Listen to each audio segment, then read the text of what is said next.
This is the Louie Tee Network.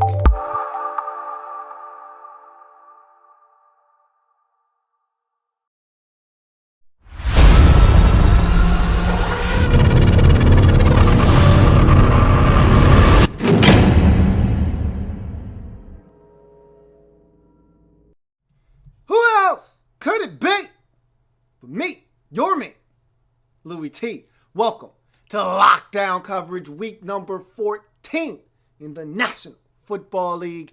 Green Bay Packers at home taking on the Seattle Seahawks. Packers looking to make it 3 in a row after dropping 4 in a row. At 4-6, it looked like this season was going in the wrong direction for the Packers. Now, with the win in this game, they could get over 500 and try to make a power move in the NFC North, and possibly get back into things in the wild card depending on all the happenings throughout the course of the day. But in any event, if the Packers are going to have a shot, they just have to win, and they'll let the chips fall where they may. Tough team coming in after the drubbing they dished out to the Carolina Panthers. Losing Earl Thomas all week, having to hear how big of an impact that was going to be. How would the Seahawks respond? I was anxious to see, and the results were not flattering for this Seahawks team. We're going to jump into this breakdown here in a second. But first, if you haven't already done so, please subscribe to the Louie Tee Network for more great content in 2016 and beyond. We're changing the game. Want you to help us do that by simply hitting the subscription button on YouTube and subscribing to the Louie Tee Network. Also, I'm on Twitter. @InTheLabRoom is the Twitter handle. Go ahead and follow me on Twitter. And I'm also on Facebook. In the Lab Room is the Facebook page. Go ahead and like that page. All of my social media platforms right up there in that center console, scrolling across the screen so you can't miss them. Handle yours. Like, follow, and subscribe to all those different social media platforms. Let's jump into this breakdown quickly. Again, another ass whooping of epic proportions. Didn't really expect this one. So the Falcons beat up the Rams. Okay, we expected that. That's not something that surprises you. This outcome, big surprise. Was expecting a competitive football game, last possession type of game, and this game was never, and I mean never, close. The Seahawks never got into a rhythm. The Packers jumped on them, and we're going to talk about the Packers first. Speaking of which, let's jump to that Green Bay Packers side of things and talk about what they did in this game that was so impressive that allowed them to run away with this game and get the big 35-10 victory over the Seattle Seahawks. So, the Aaron Rodgers came out on fire in this game. The big deep ball to Devontae Adams to start things off. He was 7 of 8 at one point for 130 yards and a touchdown, which led the Packers to 2 touchdown drives to get them out to a 14-0 lead in this game. The turnovers that they created defensively. Look, I've been listening to all the Packer jokes about the secondary and how this secondary is this and it's that.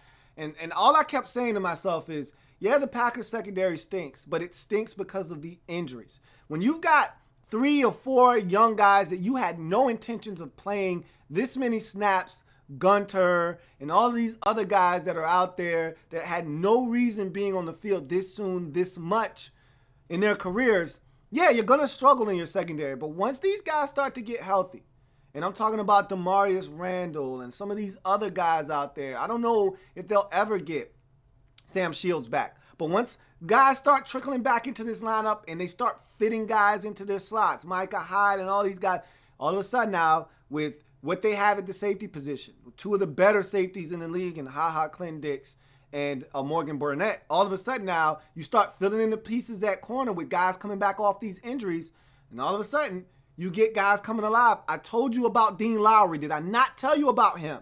Out of Northwestern. As a rookie, I said, watch Dean Lowry come alive for this team. He's going to be a steal.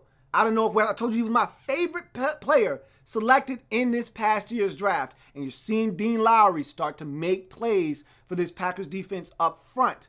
Now you get a little bit of pressure. Now these guys on the back end are starting to make some plays, and you're getting guys healthy. Demarius Randall with a huge pick. Just when you thought maybe Seattle going to try to make a run and get back into this game, Russell Wilson rolling out to his left, stops, plants, drives the football down the field. Demarius Randall makes a great interception. The Packers defensively, 5 INTs I did not stutter. That is not a misprint. 5 INTs of Russell Wilson in this game, by far his worst output in his career. And remember, they picked him off like 3 or 4 times in that playoff game. The Packers know how to play Russell Wilson. They know how to play him, and you saw it again in this game. And Aaron Rodgers, despite being banged up, you saw him hobbling out there. You would think that the Seahawks would have applied pressure to him. They simply could not get to him in this game, and he carved them up. And I've been talking about Aaron Rodgers, and it's crazy because I've said this a number of times. I don't want to keep beating this horse. It's been dead long ago. But I talked about Jordy Nelson. I said, look, he's going to be fine. Everybody said, oh, Jordy Nelson not healthy. Aaron Rodgers struggling. What's going on? Is that tag team dead? What's going on? I said, relax. RELAX. Relax. They're going to be just fine. And look what's going on now. Jordy Nelson, what does he have? 12 touchdowns this season? 11, 12? Double digits. He's one of the most prolific scorers this season in terms of touchdowns. Added a couple more to his belt today and to his total. Aaron Rodgers, Devontae Adams, I told you, to me, most improved player on this Packers roster this season. This guy's been tearing it up. Another 100-yard receiving day. And he set the tone in this game with his deep ball to get things started. And they're continuing to find ways to exploit secondaries now. And they're protecting up front. We always give this offensive line flack, and they're moving guys around. But they're protecting Aaron Rodgers because he can't move. He can't move right now. He's banged up. And they protected him in this game, and he carved up the Seattle Seahawks defense. You're getting a little bit of production out of Ty Montgomery running the football, which I still can't wrap my brain around how a running back, as a receiver, a running back is getting it done. It's mind-boggling, but that's what good teams do. They find ways to get it done. They don't make excuses. Yeah, the Packers have had tons of injuries this year, but they don't make excuses. They find ways to get it done. And yeah, they were down in the doldrums just 3 weeks ago. They were 4-6. Will McCarthy make it out of the season? Is he going to get fired? The relationship between him and Aaron Rodgers is strained and it can't be repaired. We heard all of these things. 3 weeks later, they've won 3 straight. They're 7-6, and they're knocking on the door of the postseason, and they're a dangerous team that no one wants to play right now. Yes, that's what good teams find a way to do. So this Packers team starting to get it going. Defensively, they were outstanding in this game. Really smart. And I keep thinking to myself, Russell Wilson is not healthy. I'm not listening to anyone that tries to tell me that this guy's healthy. He's not healthy, but there's no excuse. He was awful today, and he got no help. Speaking of which, let's move to the Seahawks side of things in this game. Let's start with Russell Wilson. 5 interceptions in this game for a guy that is extremely careful with the football, doesn't make a ton of mistakes. He was pressing today, and I didn't think he got a lot of help. Okay, you get the ball that bounces off of Doug Baldwin's face mask. It's picked off. When Demarius Randall falls down on the play and is beaten, basically, for a nice little 11, 12-yard gain. Instead, it bounces off of Baldwin's face mask and into his hands for a pick. You've got the pick by Morgan Burnett where Jimmy Graham falls the hell down. He didn't get a lot of help from his receivers in this game. Guys didn't make plays. On the deep ball that Demarius Randall makes a hell of a play on, it would have been nice if the receiver comes back for the ball, and I want to say that was Tyler Lockett. It might have been Doug Baldwin. Either way, it'd be nice if he makes an adjustment, realizes that there's a defender coming to try to make a play. I need to go and meet the football, not wait for it and allow it to get picked off. I didn't think he had help, but he didn't do himself any favors in this game either.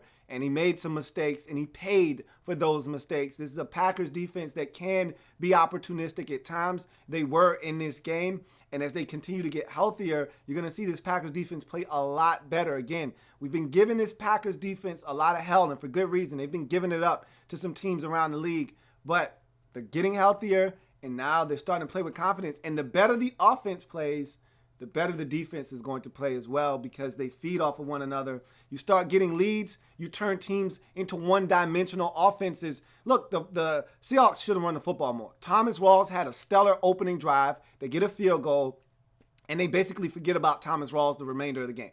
12 carries. He had like 5 carries for 38 yards on the first possession of the game, which helped them get down the field and get in the field goal range. And then after that, nothing.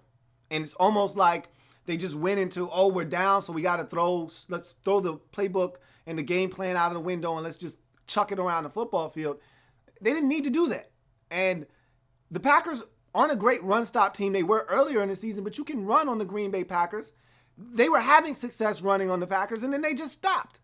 And the reason I think they panicked is because they got down in this game and Aaron Rodgers started slinging the football around, and they realized, okay, they're going to score a point, so we're going to have to match them by throwing the football, and that's why this Packers defense is going to be better if the offense can continue to play this way. And I thought the Seahawks, and let me talk about the absence of Earl Thomas and the effect that it has on his football team. The biggest thing that I wanted to see in this game from the Seahawks was what was the absence of Earl Thomas going to mean? Because we talked about it all week. You know, that was the big story coming out of that ass whooping that they delivered to Carolina. Was, hey, look, that was fun. That was nice.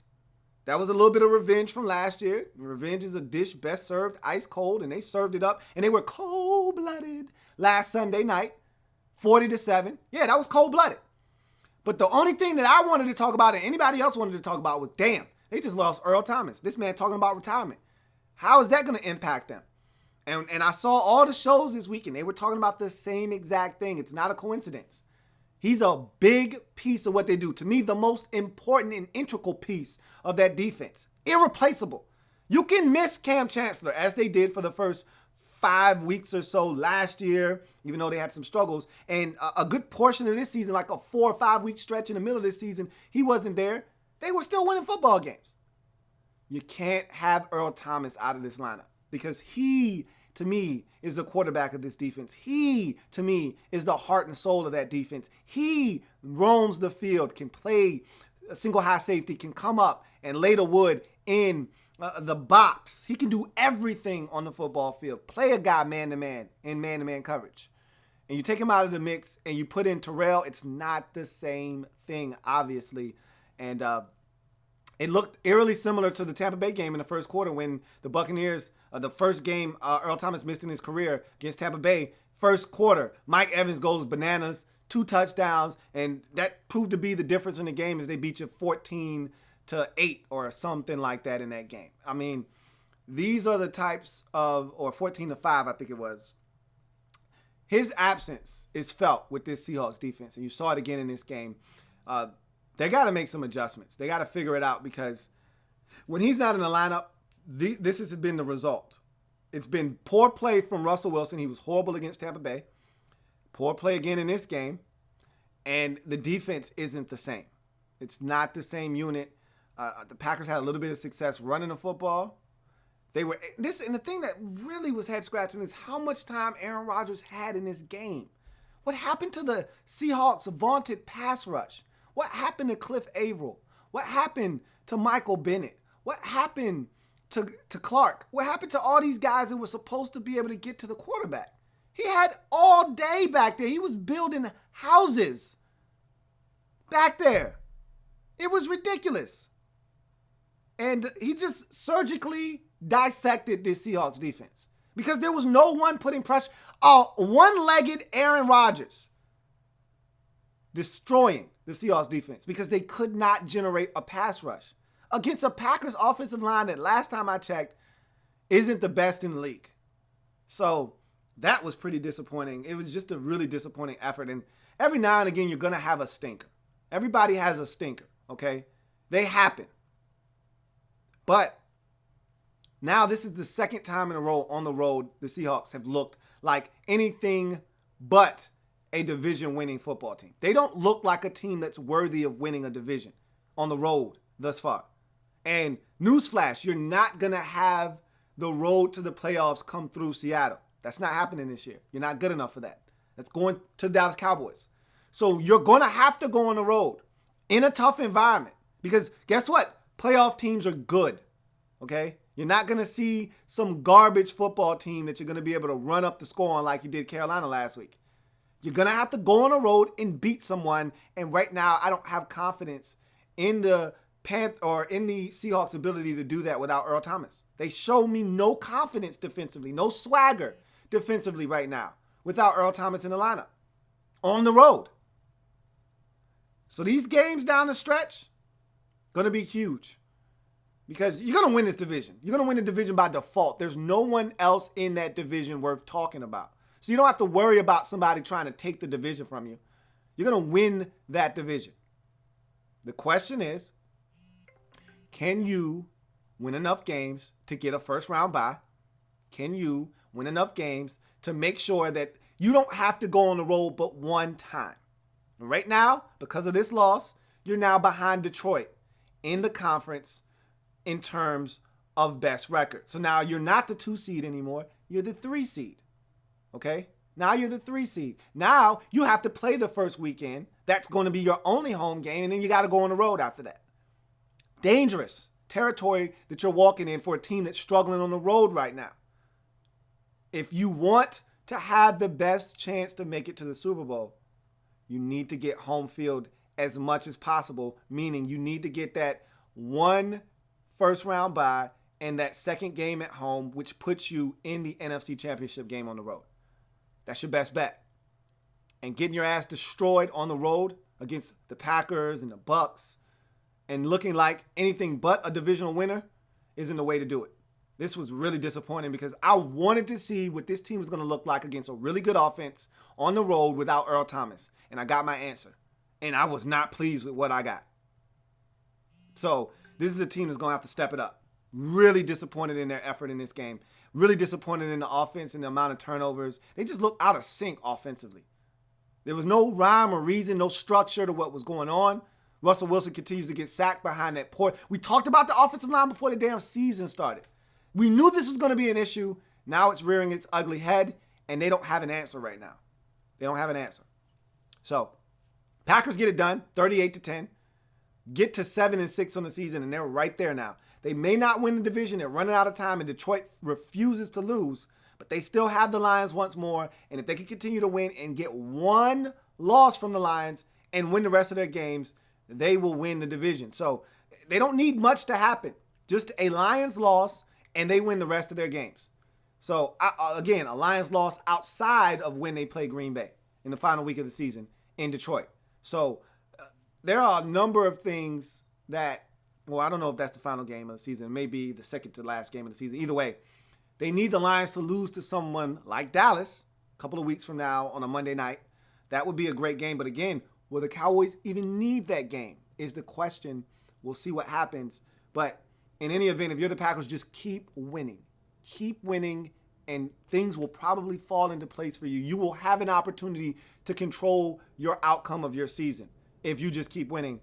For the Seattle Seahawks, you're going to win the NFC West. That is a foregone conclusion. No one's worried about that. No one's talking about that. What the bigger issue is can you find a way to get this defense to be respectable? Because that's where you hang your hat defensively. Can you get this defense to be respectable without Earl Thomas against good football teams? We know you can beat the Panthers. We know you can beat the Jets. We know you can beat these low-level bottom feeder teams. But when you play against good defenses, can Russell Wilson get the job done? Can you stop turning the football over? Can you generate enough offense? And can you not give it up defensively with the way that this team is constructed defensively now? You're not generating pressure. No one's afraid of your run D anymore. And you don't have the one guy that scares you in the secondary in Earl Thomas. What are you going to do? I'm looking for a response. Thursday night, a Rams team that has beat you 3 times in a row, I need that to be an ass whooping. And I need you to systematically take them apart like the Falcons just did. And I don't see that happening because the Rams, for some strange reason, know how to play the Seattle Seahawks. So that's going to be interesting. Even though this game doesn't have a lot of nutritional value, I'm still intrigued by how they respond to this ass whooping and against a team that is not afraid of them. How are they going to respond to that?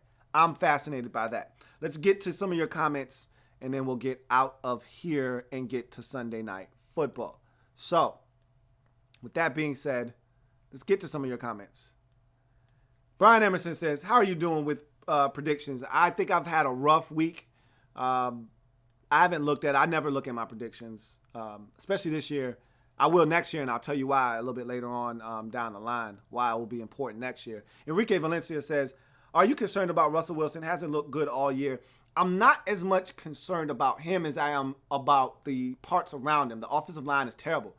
And we've praised and lauded him for creating nothing out of something out of nothing for the duration of his career, not having an offensive line, being Houdini back there. But he's been injured this year. And I don't care what anybody says. He's not healthy. He's not 100%. He's not healthy. He can't run around and be the guy that he's been. He's been injured since week 1. Remember, he injured himself in week 1 versus the Miami Dolphins. I don't think he's been right since. And because the offensive line is terrible, you see Aaron Rodgers out there on one leg. He's not having to run around. He's not having to create stuff off schedule. He's able to stay in a pocket for 15 seconds and find a guy down the field open.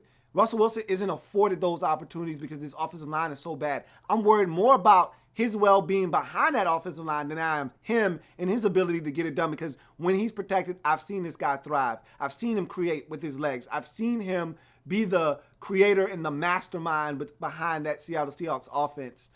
Just not happening this year because I don't think they have the right parts around him.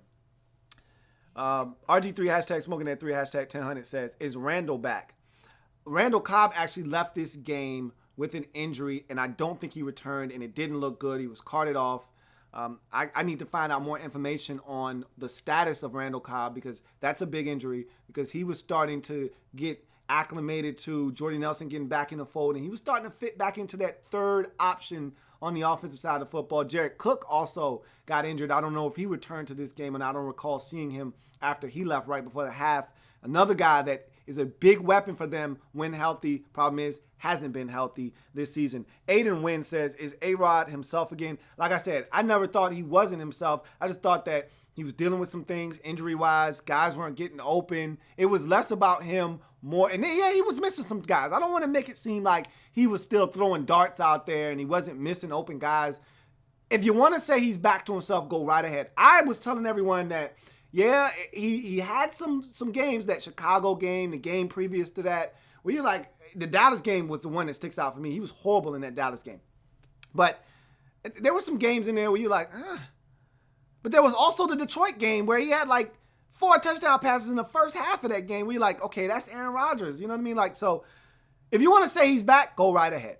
I never thought he was gone. I just thought it wasn't at the level. We set a high standard for him. He's played so well throughout his career that the bar is set so high for him. When he doesn't meet those expectations, what's wrong with A-Rod? Well, if you look at his numbers and you look at his production, you're like, well, damn, he's still better than 95% of the quarterbacks in the league. If you look at his numbers, it's just not what we've come to expect from him. But he's never been that bad this year where you say, hey, man, and I've had people say this, hey, man, I think he's on the decline. I think he's washed up. Like, really?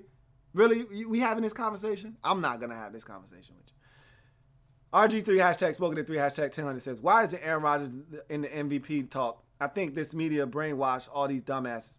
Look, the reason why he's not in the discussion is because of the struggles of his team this season. If this Packers team were 10-3 right now, he'd be in the MVP discussion. The fact that they're 7-6, they're not in the playoffs as we speak right now, that's the problem. But if you look at his numbers, he's been just as good as anybody else in the league. But the problem is it hasn't produced wins this season. It's been, despite his play, they haven't won. You know what I mean? And that's a problem for the MVP voters. And, you know, sometimes they like to give other guys a chance. Matthew Stafford's playing good football. Derek Carr's playing good football. Matt Ryan's playing good football. David Johnson, Ezekiel Elliott. These guys are all playing good football. Again, records are going to play into those guys and who gets the nod over who. But I think it's going to be a quarterback when it's all said and done. And it's not going to be Aaron Rodgers. Aiden Wynn says, was the Legion of Boom sleeping today? Well, they're not the Legion of Boom without Earl Thomas. You know what I mean? Like, I said that when Cam Chancellor was out. Like, they're the Legion of Boom, but it's not Boom. Without Earl, they're the Legion of There's no, that Boo is gone. When Cam's not there, it's the Legion of Boo. There's no And when Earl's not there, it's the Legion of There's no boom. He's the guy that puts the boo. Because he scares you. Because of all the things that he can do on the football field. And so it's tough. It's really tough. Enrique Valencia says, Wilson has 1 TD to 9 interceptions in the last 3 games. Yikes. And that's a byproduct of he got sacked a ton in Tampa 6 times. Turned it over 3 times in that game. He got sacked a bunch and harassed in this game, and they struggled. And the bottom line is, when you have the types of mistakes that they have up front with the offensive line and the miscommunications and guys getting beat and him running around like a chicken with his head cut off and guys not making plays for you at the receiver position, these are the types of issues that are going to plague your football team. You're going to have turnovers, and that's what you've seen over the last couple of weeks with him and this Seahawks offense.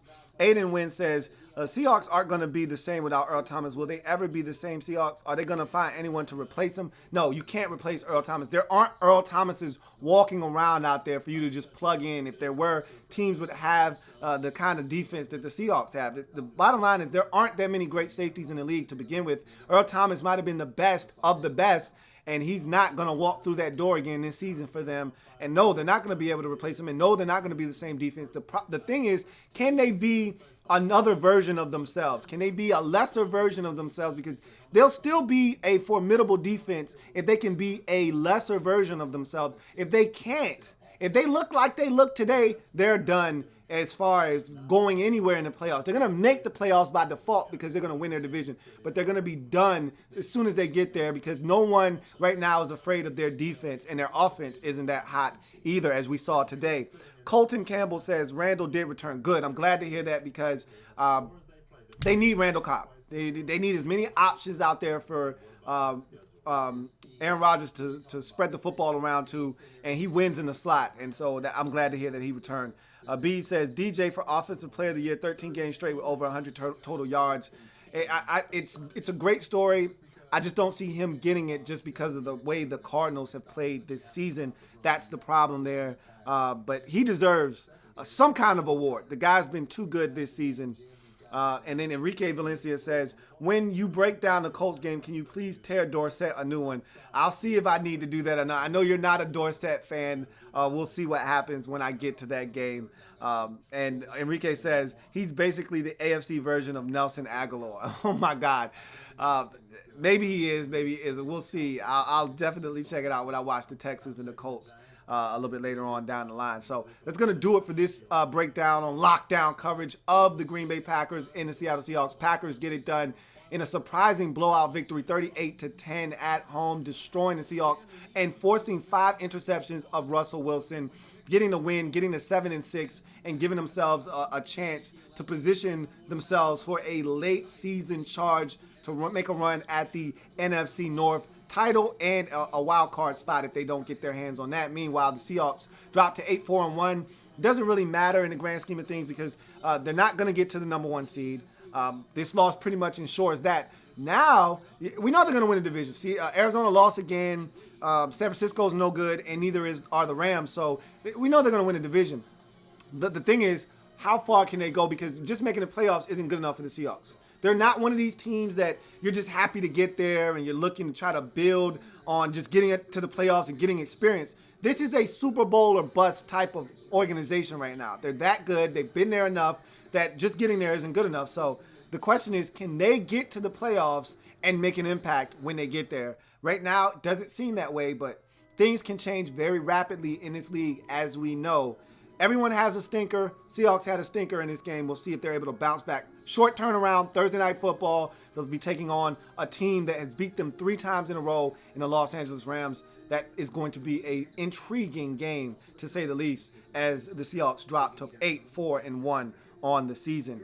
So that's going to do it for me here. If it happens in the National Football League, whether big or small, we cover it all here in the Lab Room on the Louie Tee Network. Remember, we're changing the game one live feed at a time. Enjoy Sunday Night Football. Cowboys, Giants. Should be a NFC East barn burner. Remember, it's family business. If those 2 teams say they ain't did it, then they ain't did it. But if they did, well, that's family business. I'll see you on the other side of that contest for Sunday Night Football overtime. I'll see you then. Enjoy the game.